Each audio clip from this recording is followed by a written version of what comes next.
ஆனால் ஆமாம் பெரிய ஏரி காவேரி பார்த்தோம். இவ்வளவு சிறப்புகள் உள்ள இந்த மாவட்டத்தில் எல்லாத்தையும் பாடுபடுத்தி இன்னைக்கு கல்வியில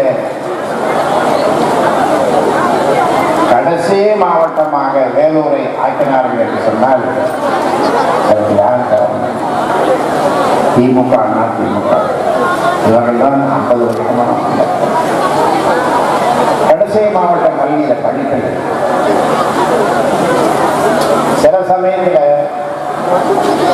நான் பிறந்த விழுப்புரம் மாவட்டம் வரும், விழுப்புரம் மாவட்டத்துக்கும் வேலூர் மாவட்டத்துக்கும் போட்டி எதில் கடைசியில் வர்றது.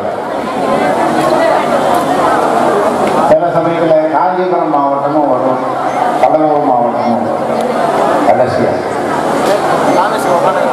இன்னைக்கு பாருங்க, தனியார் கிட்ட எல்லாத்தையும் முடிச்சுட்டாங்க. பள்ளி கல்லூரி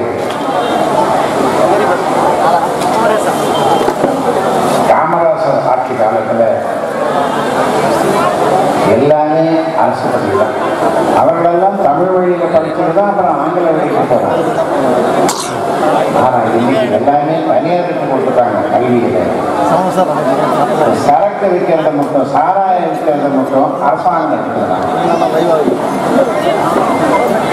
தனியார் பள்ளியில் ஒரு பள்ளியில் 5000 பேர் கூட படிக்கிறாங்க. இப்போ பிள்ளைகள் 5000 பேர்.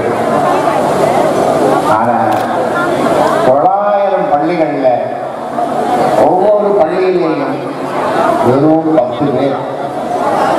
ஒரு பள்ளியிலேயே மொத்தமே 10 பேர் அரசாங்க பள்ளியில். அது மாதிரி 900 பள்ளிகள் இருக்கு. என்ன காரணம்னா